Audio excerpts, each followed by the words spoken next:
여러분 옆에 있는 분들과 반갑습니다. 잘 오셨습니다. 우리 마음을 좀 활짝 열고 수요일에는 우리가 조금 편한 시간으로 말씀을 강해식으로 이렇게 해나갑니다. 그러더라도 여러분들의 마음이 불편하고 세상에 있었던 마음들을 그대로 가지고 오면은 이 말씀이 떨어질 만한 그 밭이 안 돼요. 그런 여유가 없습니다.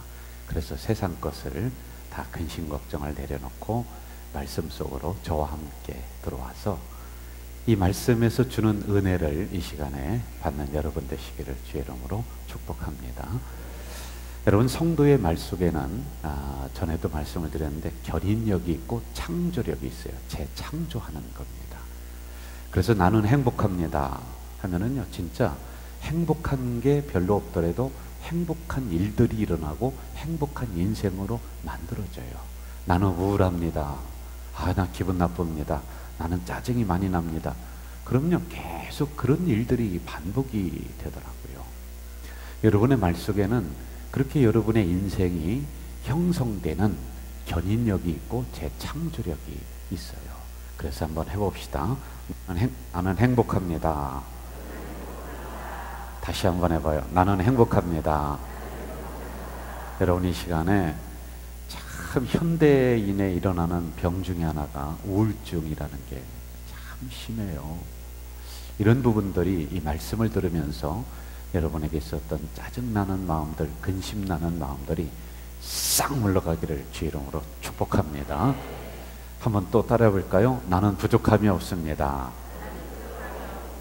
다시 한번, 나는 부족함이 없습니다. 한 번 더 해봅시다. 내 잔이 넘칩니다. 할렐루야. 그래서 3일 동안 살아올 때 우울감에 젖어 있었다 할지라도 다시 말씀으로 치유되는 이 시간이 되기를 간절히 바라겠습니다. 이 시편의 23편에 있는 말씀은 굉장히 유명한 말씀이고요. 얼마 전에 이원성 목사님께서 이 본문을 가지고 설교를 했더랬습니다. 제가 그때 많은 은혜를 받았어요. 그래서 목사님에게 전화를 해서 설교 원고를 좀 빌려달라고. 내가 그대로 베끼는 거 아니에요. 담임 목사가 그 정도로 얘기하면은 이거 굉장한 거거든요. 왜냐하면은 우리 목회자들 세계에 있어서 이런 얘기가 있어요. 저도 부목사를 해봤는데 어느 교회를 가든지 담임 목사보다 설교를 잘하면은 바로 쫓겨난다. 그런 게 있어요. 그런데 이원성 목사님이 설교할 때 제가 은혜가 많이 되고요. 우리 부교육자들이 설교하는 게 굉장히 제가 도전을 많이 받아요. 그래서 좋은 설교가 있으면 원고를 제가 달라고 해서 다시 연구하고 그리고 다시 좀 더 그 부분을 내 것으로 만들고 하는 그런 일이 종종 있습니다. 그분만이 아닙니다. 이원성 목사님이 오늘 오셨는데 교만할까봐 다 똑같이 그렇게 하고 있어요. 근데 그때 저도 참 은혜가 많이 됐거든요. 그리고 그 내용을 다시 보면서 제가 오늘 연구한 내용을 같이 보면서 나는 이런 각도로 또 말씀을 들어가면 되겠다, 이런 생각을 제가 하면서 이 준비를 했더랬습니다. 오늘 제목을 저는 이렇게 잡았습니다. 광야에 차려진 풍성한 식탁. 같이 해볼까요? 시작. 광야에 차려진 풍성한 식탁. 여러분의 삶이, 우리의 삶이 광야입니다. 그런데 여러분, 가만히 보면 그 안에 하나님의 은혜가 더 커요. 더 넘쳐나요. 죽을 것 같은 시험 속에서도 하나님이 살아날 길을 주시더라는 거예요. 이게 광야 속에 하나님이 숨겨두신 은혜이고 광야에서 우리에게 베풀어 주시는 놀라운 풍성한 식탁이 있더라는 것이지요.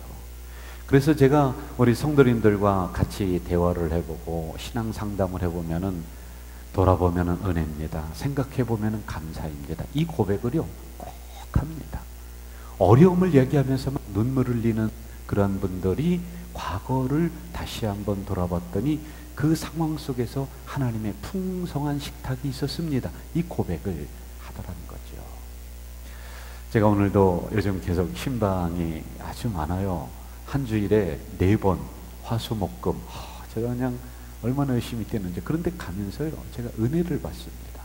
하고 나면은 막 몸이 만신창이되고 그것만이 아니라 또 여러 가지 또 봐야 되고 다른 신방도 해야 되고 그러는데 가면서 은혜를 받아요. 오늘도 어떤 권찰님 권사님인데 그 가정을 봤더니 눈물을 뚝뚝뚝 흘리는 거예요. 본인의 상황을 다 이야기를 하면서요. 제가 그 부분을 뭐 밝히 이야기할 수는 없습니다만 눈물을 뚝뚝뚝 흘리는 거예요. 그래서 제가 그것을 보면서 같이 마음 아파하고 같이 기도하고 그리고 제가 이렇게 얘기했습니다. 권사님, 그래도 돌아보면은 감사한 게 더 많죠? 그랬더니 이분이 그래요. 맞아요, 목사님. 지금 이렇게 어렵지만은 그리고 내가 어려운 그 시간을 그렇게 살아왔지만은 돌아보니 하나님이 주신 은혜가 더 많고 하나님이 베풀어 주신 그 만극하신 그 은혜가 더 풍성하다라는 이 고백을 하면서 그렇게 울더라고요. 여러분, 시편 23편에 있는 말씀은 죽음에 임박한 사람들에게 읽어주는 말씀으로 아주 유명합니다. 저도요, 신방 가서요, 죽음에 임박한 성도들에게는 꼭 이 말씀을 읽어주고 있습니다. 이게 왜 그런지 아세요? 다윗이 사망의 음침한 골짜기를 걸었다는 겁니다. 더불어서 우리들도 사망의 음침한 골짜기를 걷고 있다는 것을 이야기해 주고요. 그러므로 이러한 상황 속에서 나를 지켜주시고 안위하시고 보호하실 분은 하나님이다라고 하는 이 고백이 이 안에 담겨져 있기 때문에 이 말씀이 그렇게 유명한 말씀이 되었던 것입니다. 본문 4절을 한번 좀 봅시다. 4절, 오늘 말씀으로 우리가 승부를 해보자고요. 같이 읽어볼까요? 시작. 내가 사망의 음침한 골짜기로 다닐지라도 해를 두려워하지 않을 것은 주께서 나와 함께 하심이라. 주의 지팡이와 막대기가 나를 안위하시나이다. 이렇게 나와요. 자, 여러분 저를 보시죠. 이 4절이 굉장히 분기점이 되는 중심 구절이 4절입니다. 4절에서 말씀하시는 것처럼 사망의 음침한 골짜기를 걸으면서 인생이 끝나는 거다. 그러면요, 허무하여. 그게 아니라는 걸 얘기해주고 있는데 만약에 그렇다라고 하면은 여기에서 한탕주의도 나오고요, 인생이 허무하게 되고 막 그럽니다. 그걸로 인생이 끝난다. 한탕주의라고 하는 것은 한 번의 시도로 큰 재물을 얻거나 큰 성공을 기대하는 태도, 일확천금을 누리는 거예요. 특별히 좀 죄송합니다만은 이 동양, 특히 이제 우리나라는 신제도가 있었기 때문에, 굳어져 있었기 때문에 이 신분을 뒤집으려고 하는 그러한 사고들이 우리들한테 있어서 이게 한탕주의, 일확천금 이런 생각들이 우리들 안에 잠재되어 있습니다. 그게 합리적이지 못하죠. 그런데 여러분, 한탕주의는, 일확천금은 어디서 통하느냐 하면은 도박에서뿐이 안 통해요. 도박도요, 도박해서 돈 벌었다는 사람 나는 하나도 못 봤어요. 하나도 못 봤어요. 도박은요, 패가 망신하는 지름길이에요. 그걸로 다 돈 따서 빚 갚고 크게 된다. 아니에요. 그게 죽는 거예요. 한탕주의가 된다는 거예요. 그런 인생은 어떤 인생이냐면은 지금 여기가 다다. 사망한 음침한 골짜기를 걸으면서 우리는 인생이 끝날 것이다라고 생각하는 사람은 이런 주의로 나갈 수가 있는 겁니다. 여러분과 저는 사망의 음침한 골짜기, 모든 사람들이 다 그렇게 힘겹게 살아가고 있습니다. 그런데요, 이게 끝이 아니에요. 이런 상황에서 우리가 어떻게 선택해 가느냐에 따라서 우리는 이 사망의 음침한 골짜기가 하나님이 풍성하게 차려준 식탁이 될 수가 있고요, 또 그렇지 않고 그냥 사망의 음침한 골짜기로 끝날 수가 있는 거예요. 이것을 다윗은요, 이 시가 과거적 회상을 통해서 지금 여기에서 자기 인생의 과거를 바라보는 겁니다. 인생이 사망의 음침한 골짜기였는데 하나님이 이러한 식탁을 차려주셨구나. 이걸 과거를 통해서 보는 거예요.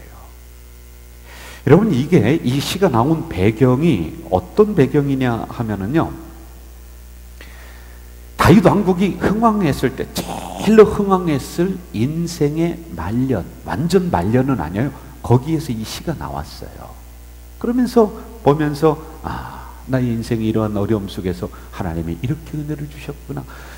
그 한마디가 뭐냐면 나의 인생은 사망의 음침한 골짜기였는데 내가 이럴 때 이렇게 선택했더니 하나님은 이러한 식탁을 베풀어 주셨구나. 이걸 여기에서 지금 과거를 보면서 이야기하는 거예요.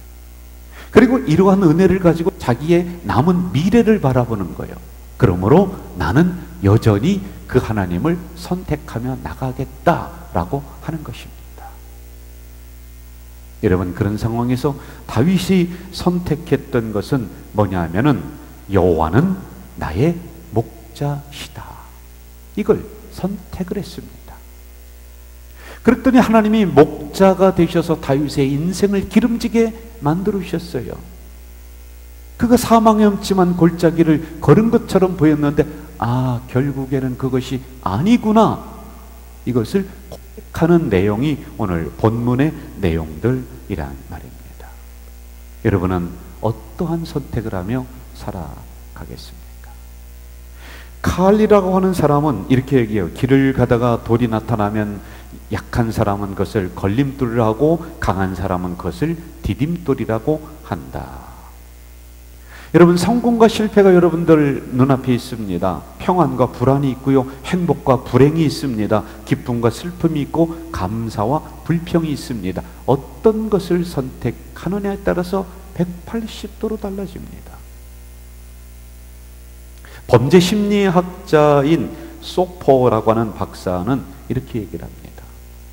같은 갇혀진 공간에 감옥에 있는 사람도 독방에서 이렇게 한 울타리 안에서 나갈 수가 없어요. 그리고 이쪽에는 수도사들, 중세에는 수도사들이 그 집 공간 안에서 밖을 안 나가요.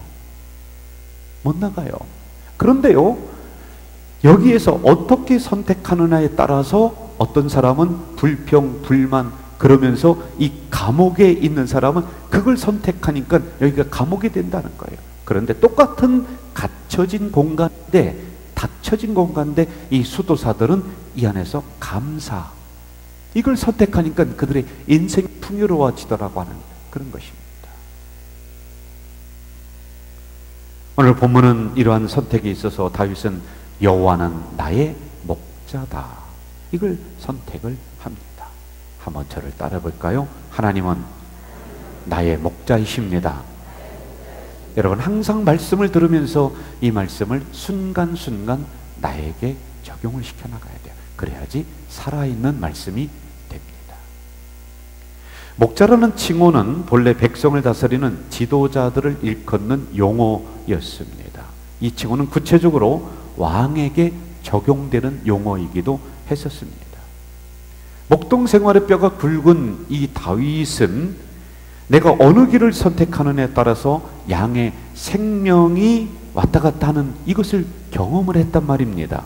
그러므로 다윗은 사망의 음침한 골짜기 같은 상황이지만은 내가 이 지점에서 선택하라고 한다면은 지난 과거를 봐서라도 여호와는 나의 목자다 선택했더니 하나님이 이러한 은혜를 주셨다. 그러므로 여기에서도 앞으로도 나는 여호와는 나의 목자다라고 하는 선택을 하겠다라고 하는 과거적인 것과 미래적인 것을 동시에 여기에 담아놓고 있습니다. 여러분, 이 부분을 우리가 염두에 두면서 이 말씀을 들어가야지만이 됩니다. 현재 시점에서 과거를 보며 다윗이 고백했던 이것을 여러분의 저에게 적용시켜 봐야 돼요. 그리고 지금 여기에서 하나님이 그런 은혜를 주셨다면은 지금 이 자리 오늘 예배 참석한 여기에서 여러분은 다시 결단해야 됩니다. 나는 어떤 상황에서건 간에 여호와는 나의 목자다라고 하는 이것을 선택하며 그분을 붙잡으며 나아가겠다라고 하는 이 결단이 오늘 이 밤에 일어나길 주의 이름으로 축원합니다. 그럼 과연 하나님이 과거에 다윗에게 어떠한 식탁을 광야에서 차려주셨을까요? 어떠한 식탁을 차려주셨을까요? 우리 본문을 가지고서 한번 씨름해 봅시다. 첫째, 영적인 양식의 충분한 공급. 영적 양식의 충분한 공급. 2절 좀 봅시다. 2절. 같이 한번 읽어볼까요? 시작. 그가 나를 푸른 풀밭에 누이시며 쉴 만한 물가로 인도하시는다. 과거에 그랬다는 거예요. 앞으로도 그렇게 해주시겠다는 것입니다. 여러분, 여기에서 푸른 풀밭이라고 하는 것은 싱그러운 풀, 막 돋아나는 먹기 좋은 연한 풀, 이거를 말하는 거예요. 그런데 이 단어를 제가 조금 더 찾아봤더니요, 원어적인 뜻으로다가 들어가서 계속 연구를 해봤더니 푸른 풀밭이라고 하는 뜻은 사막 가운데 푸른 녹지대, 사막은요 아무것도 없는 거예요. 이런 가운데 연하게 난 풀, 가장 먹기 좋은 풀, 사막인데 그것을 하나님이 만들어 주셨다라고 하는 내용이 이 안에 담겨져 있더라고요. 여러분, 다윗은 지난 과거가 사막과 같은 생활이었습니다. 그의 인생 자체가 편하지 않았습니다. 거친 광야 생활이었습니다. 그런데 과거를 돌아보니 이런 사막과 같은 거친 광야 같은 이런 인생길에서 하나님은요, 푸른 녹지대, 푸른 풀밭을 만들어 주시고 다윗을 그냥 두신 것이 아니라 목자 되셔서 그의 인생길에 어렵지 않도록, 허기지 않도록, 배고프지 않도록 하나님이 다윗을 먹이셨던 이것을 인생 말년에 돌아보고, 아, 그렇구나, 하나님이 저렇게 나의 인생을 푸른 풀밭으로 인도해 주시고 나를 영적으로 먹이셨던 하나님이시구나를 그는 이 자리에서 바라보며 고백하고 있는 내용입니다. 영적으로 힘들고 지칠 때마다 영혼을 다시 소성시켜 주시는 양식을 하나님은 다윗에게 끊임없이 제공해 주셨던 거예요. 이 은혜를 생각하며 이 고백을 지금 하고 있습니다. 여러분, 쉴만한 물가라고 하는 것은 물이 거친 게 아닙니다. 막 흘러가는 게 아니에요. 그렇다고 해서 물이 하나도 없는 게 아니에요. 잔잔하게 흐르는 마시기 좋은 상태, 이걸 의미하고 있습니다. 여러분, 다윗은요 낙심하여 지쳐 쓰러질 때가 너무 많았습니다. 그 인생길을 돌아보면은 좀 마시고 싶은 물이 너무 없었습니다. 인간적으로 생각하면은 너무 메마른 시냇가였습니다. 그런데 그런 줄 알고 과거를 돌아봤더니 아니에요. 하나님이요 잔잔한 물가로 자기를 인도하셨던 그 인생을 자기는 지금 보고 있는 거예요. 그 과거적 인생을요. 여러분, 힘들고 어렵고 막 지치고 할 때는요, 언제를 생각하냐면 여러분의 과거를 생각해 보세요. 과거를 생각해 보면은 하나님이 이렇게 먹여주시고 쉴만한 물가로 인도하셨던 그 은혜가 곳곳에 숨어 있습니다. 그걸 발견하지 못해서 그렇지요. 이 원어적인 뜻을 봤더니요, 심지어는 어떻게 나와 있느냐면은 목자 되시는 하나님이 물이 너무 없다 그러면요, 이 하나님이 이 냇가에 졸졸졸 흐르는 이 물을 그냥 배마기가 되는 거, 이게 뭐라고 그러죠? 이렇게 물 막는 거 있잖아요. 그렇게 막아서요 이 물을 풍성하게 만들어서까지도 먹이시는, 이게 쉴만한 물가로 인도하신다는 그 뜻에 담겨져 있는 거예요. 다윗의 인생을 하나님이 그렇게 만들어 주셨어요. 사막과 같은 그 길에서요, 목말라서 죽을 것 같은 그런 상황에서요, 가만히 봤더니 물이 전혀 없는 상황에서요, 하나님이 물을 떠다가 먹여주시고, 어느 때는 또랑물 졸졸졸 내려오는 거, 나는 그거 막을 길이 없지만은 우리 하나님이 다윗 인생에 있어서 그걸 친히 막으셔서 물을 넉넉하게 만들어서 와라 와라 마셔라 마셔라, 이게 있었다는 것입니다. 이러한 식탁을 차려주신 것을 그는 과거를 보며 고백하고 있는 내용들입니다. 이 말씀을 오늘 우리들에게 적용을 해볼까요? 여러분, 수많은 사람들이 먹고 살만한데 힘들다, 고독하다, 자살하고 비관하고 막 그래요. 요즘은 어떻게 하면은 잘 먹을까라는 고민이 아니라 어떻게 하면은 안 먹을까, 이 고민을 하며 살아갑니다. 육체는 괜찮아요. 육체는요. 그런데 영이 빈곤해요. 여러분들의 영이 말라버렸어요. 영적으로 목말랐어요. 피폐해져가는 이 시대입니다. 겉으로는 살쪄서 기름기 줄줄 흐르는데 여러분의 영을 제가 파헤쳐보면요, 그냥 빼짝빼짝 말로 들어가는 이런 시대 우리는 살고 있습니다. 기도도 안 나와요. 말씀도 안 들립니다. 여러분, 딴 사람 쳐다보지 마세요. 여러분이 그렇다니까요. 지금 여러분의 심령 상태가 이런 상태예요. 말씀을 먹지도 못하고 푸른 풀밭에 데려가도 이거 먹지도 못하고 쉴만한 물가를 떠다 줘도 물도 마시지 못하는 내 영이 기갈에 들려있는 이런 상태 여러분이에요. 지금 이거 잘 봐야 돼요. 지금이에요. 그럼 옛날에 그랬냐? 아니에요. 옛날에 여러분들의 고백이 뭐였냐면, 나는 하나님의 말씀으로 삽니다, 나는 하나님의 은혜로 살아갑니다, 이 고백을 했는데 지금 여기에서 여러분의 영의 상태를 진단해 보건대 피폐해져 버렸어요. 이거 어떻게 할래요? 아모스 8장 11절 이렇게 말씀합니다. 주 여호와의 말씀이니라. 보라, 날이 이를지라 내가 기근을 땅에 보내리니 양식이 없어 주림이 아니요 물이 없어 가람이 아니요 여호와의 말씀을 듣지 못한 기갈이라. 여러분, 다시 다윗의 영성을 회복하자는 것입니다. 다윗은 지금 여기에서, 지금 이 자리 여러분과 똑같은 현실에서 내가 사망의 음침한 골짜기를 다닐지라도 하나님이 먹여주셨구나, 하나님이 마시게 해주셨구나, 그래서 내 영을 이렇게 소생시켜 주셨구나라고 하는 그 고백을 하고 있단 말이에요. 여러분, 다윗의 영성을 다시 회복하세요. 그렇게 살아오셨던 여러분들, 그런데 여러분 지금 빼짝빼짝 말로가는 이런 상황에서 다시 말씀 먹어야 돼요. 다시 은혜 받아야 돼요. 그래야지 내 영이 살아갈 수 있는 것입니다. 마태복음 4장 4절 읽어볼까요?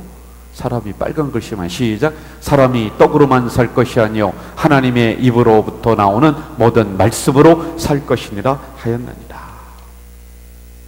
우리는 말씀으로 사는 존재들입니다.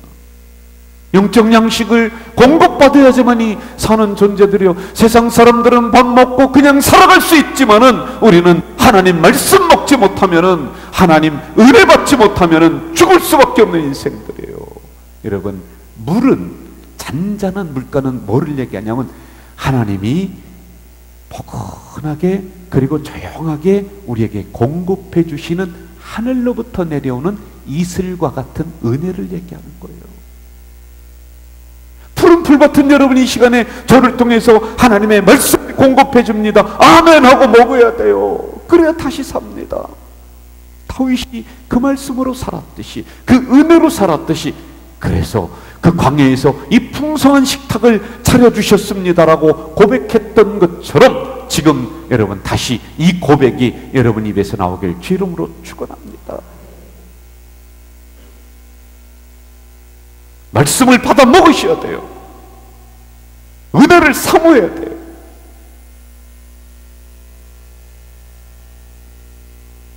두 번째 한번 가볼까요? 의색의 광야에서 베풀어 주신 풍성한 식탁은 의의 길로 인도함을 받았다 라고 하는 것입니다. 여러분, 목자는 양들이 다니는 안전한 길을 압니다. 알아요. 아무데나 데려가지 않습니다. 저도 시골에서 그 염소라든지 또는 소라든지 많이 키워봤죠. 특별히 소를 풀을 뜯기로 갈 때는 험한 길을 가지 않아요. 안전한 길로 그 짐승을 데려다가 풀을 뜯기고 다시 데려오고 이렇게 합니다. 다윗이 발견한 풍성한 식탁 두 번째는 바로 나의 길을 인도하신 하나님. 지금 여기에서 너를 바라봅니다. 그렇구나. 그때 내가 그 길로 갔으면 죽을 텐데, 그때 내가 그 사람 믿고 저도 따라갔으면은 나는 이미 그때는 죽은 인생이었는데, 그렇구나. 순간마다 하나님의 인도하심이 있었구나. 이 고백을 하는 거예요. 그 그래서 그런 여기에서 남은 인생도 하나님 나를 인도해 주시옵소서. 하나님의 인도함을 받았던 이 풍성한 식탁,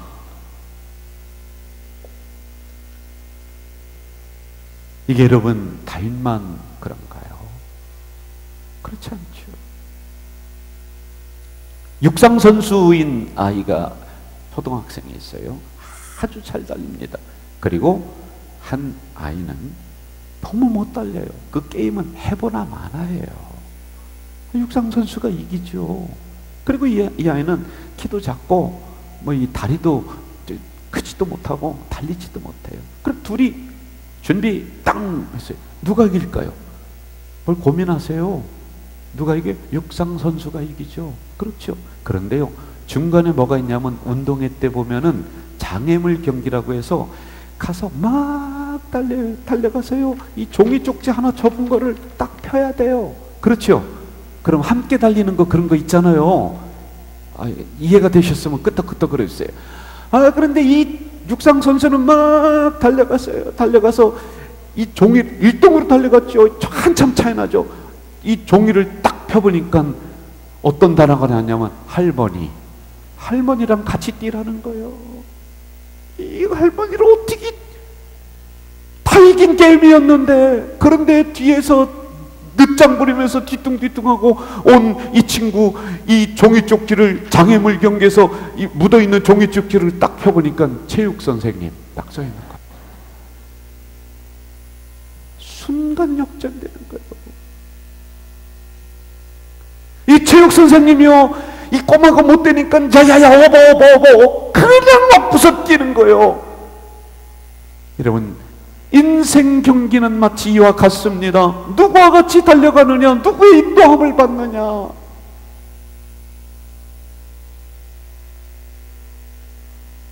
제가 언젠가 여러분에게 영상을 보여준 기억이 있는데요, 가이드 러너라고 하는 이 운동 경기에 그런 사람이 있어요. 스키 있죠, 스키 막 타고 내려가는 거예요. 이게 시속 100km가 된대요. 근데 가이드 러너는 누구냐면은 장애인들 패럴올림픽 있잖아요. 그럼 장애인들이 스키를 타요. 막 눈이 안 보여요. 상떠면서 안 보여요. 그런데 어떻게 스키를 타요? 이 앞에요, 이 끈을 묶고서 한 눈이 잘 보이는 선수가 앞에서 오게 하는 거예요. 같이 달리는 거예요. 막. 그러면서 이 가이드 러너가 어떻게 하냐면은 왼쪽으로 턴 하면은 이 뒤에서 가는 친구가 그 사람 소리만 듣고 왼쪽으로, 오른쪽으로 하면 오른쪽으로 막 달리는 거예요. 속도를 내는 거예요. 근데 동일한 속도로 똑같이 가야지 등을 하는 그 게임이에요. 그 시합입니다. 이렇게 얘기합니다. 시각장애인은 100% 앞에서 나를 인도하는 가이드 러너를 믿어야 한다. 나는 시각장애인 스키 선수다. 그녀는 나의 가이드 러너다. 나는 그의 목소리를 믿고 따른다. 우리나라에 있어요. 영상으로 이렇게 했는데 너무 감동적이더라고요. 100%그 앞에 가는 그 여자의 그 말을 믿고 나는 따른다는 거예요. 100% 따른다. 속도가 100km가 되는 그런 상황에서 하나도 두려움 없습니다. 왜? 나는 그녀를 믿기 때문에. 그 사람 소리만 들으면은 절대 사고 날 리 없고 절대 넘어질 리 없고 내가 일동으로 들어가는 걸 알기 때문에 나는 그녀를 믿는다. 여러분, 이것 아닐까요? 다윗은 자기의 인생 과거를 돌아봤습니다. 지금은 흥왕에서 잘 됩니다. 아주 나라가 완고하게 견고하게 서 있습니다. 자기 힘인 줄 알고 자기 지혜인 줄 알았습니다. 근데 과거를 돌아보니 그 사막과 같은 광야에서 하나님이 인도해 주셨습니다. 하나님이 그 험한 길을 넘게 하셨습니다. 하나님이 그 위기를 몸에 나이들 어느 되셔서 야, 너는 나만 따라와라. 너는 나만 따라와라.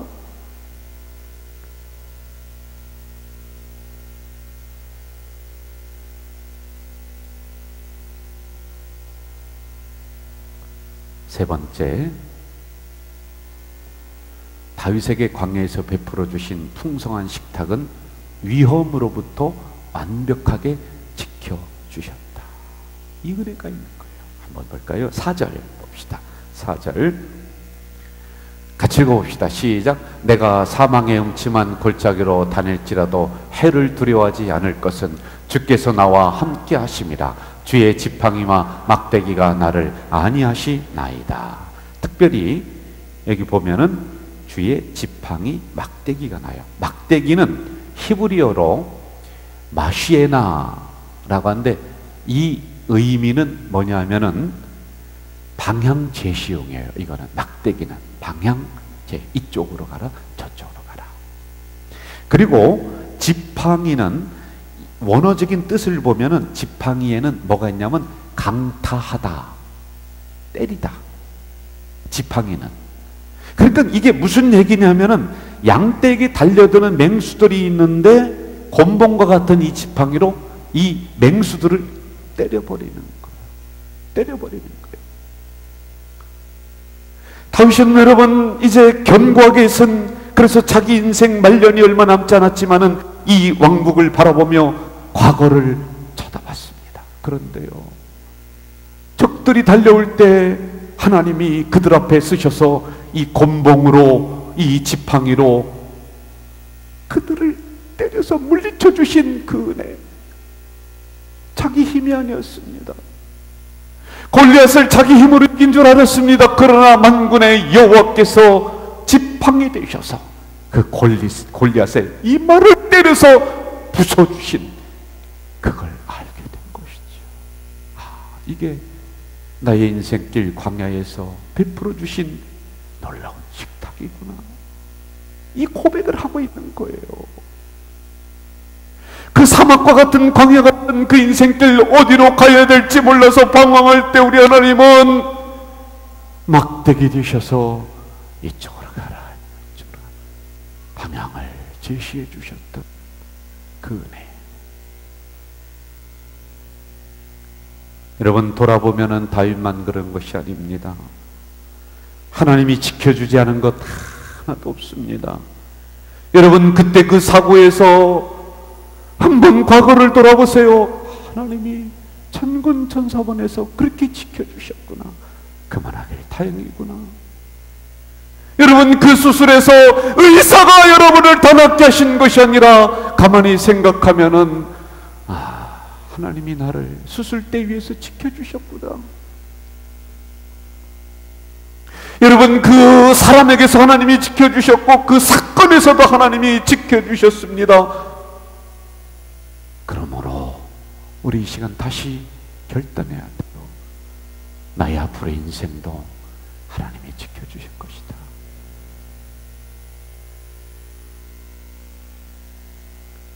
그러면서 다윗은 아직 가보지 않은 미래이지만은 이렇게 본인의 결단을 적고 있습니다. 6절 볼까요? 시작. 내 평생의 선하심과 인자심이 반드시 나를 따르리니 내가 여호와의 집에 영원히 살리로다. 제가요, 목사를 오래 하다 보니까 사람이 보인다고 했죠. 우리 이금성 권사님을 제가 알아게 보겠습니다. 이금성 권사님은 내가 볼 때 하나님을 떠나서는 살 수 없는 사람이야. 아멘도 안 하네. 제가 무슨 여러분들 이거 보겠습니까? 여기 있는 여러분들 보면요, 하나님 성전을 떠나서는 살 수 없는 사람들이에요. 그 고백 다시 합시다. 어떤 일이 있어도 하나님, 내가 여호와의 집에 영원히 살겠다는 그 고백. 이제 결론을 맺으려고 합니다. 하나님은 사망의 음침한 골짜기와 같은 나의 과거적 삶에도 베풀어 주신 게 여간 많지 않습니다. 그런데 오늘 우리는 어떠한 마음입니까? 서양 격언에 이런 얘기가 있습니다. 제일 가르치기 어려운 수학 문제는 우리가 받은 축복을 세어보는 것이다. 하나도 받은 게 없다고 그랬죠. 언제 하나님이 인도해 주셨냐고 그랬죠. 언제 하나님이 지켜주셨냐고. 우리는 그렇게 불평하며 살아가는 존재들 아닙니까? 제가 참 마음이 아픈 것은 목회를 하다 보면은 제가 목사를 오래 하면서 이게 이제 하나님이 내 마음도 치유를 해 주시지만은 이게 마음을 많이 다쳐요. 아파요. 많이 찔림을 받아요. 뭐 여러분들이 그렇다는 게 하여간 목사는 오래 할 게 못 된 것 같아요. 그래서 어떤 분이 그러더라고요. 선생님 똥이랑 목사 똥은 개도 안 먹는다. 근데 속이 다 새카맣게 이제 다 들어갈 때가 많이 있어요. 저는 죽을 힘을 다해 설교하는데 어떤 사람은 설교도 안 듣고 막 졸아요. 그러면 속상해 죽겠어요. 그러면 제가 어떤 생각이냐면 아이고 내가 부족하니까 조금 더 열심히 준비해야지. 그런데 오늘은 조는 사람이 하나도 없으니 너무 감사합니다. 감사합니다. 저는 죽을 힘을 다해서 그분을 돌보는데 들려오는 소리는 서운해야 돼요. 나는 10번을 찾아고 100번을 찾아서 기도해주고 막 땀이 범벅이 되는데요.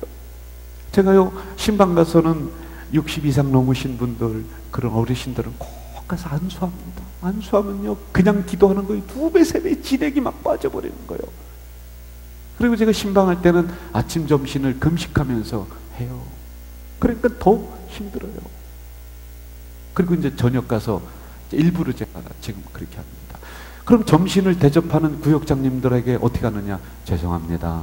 저 대신 신기한 목사님이 가서 먹겠습니다. 그러면요 신기하게 잘 먹어요. 또 가서 그냥 잘 자요.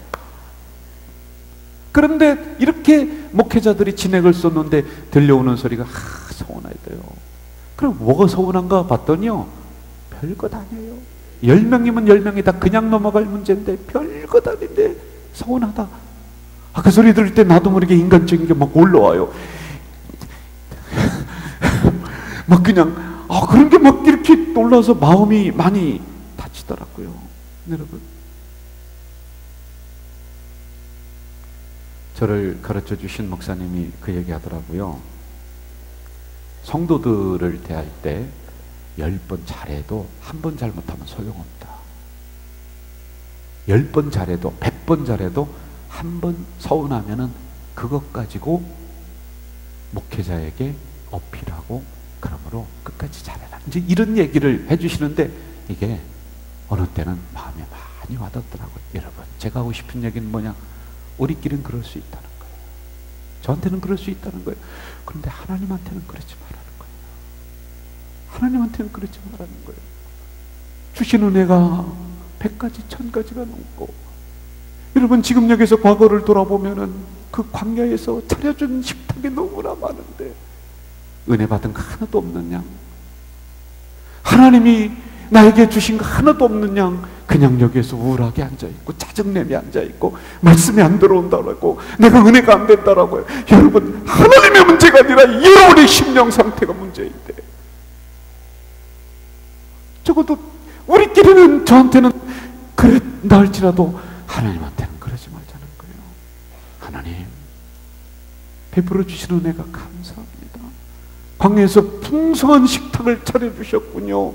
내가 여호와는 나의 목자라는 그 선택을 했더니 하나님은 1000가지 10,000가지 나에게 상상할 수 없는 이 식탁을, 이 은혜를 베풀어 주셨군요. 돌아보며 그 고백하시는 여러분 되시길 주 이름으로 축원합니다. 여러분, 그것으로 마치는 것이 아니라 지금 여기에서 여러분의 미래를 바라보면서 내가 지금은 암흑과 같은 사망의 음침한 골짜기라 할지라도 아니다, 이러한 하나님이셨는데 앞으로도 더 큰 은혜를 베풀어 주실 것이다라는 이 고백을 하면서 우리가 나갑시다. 할렐루야.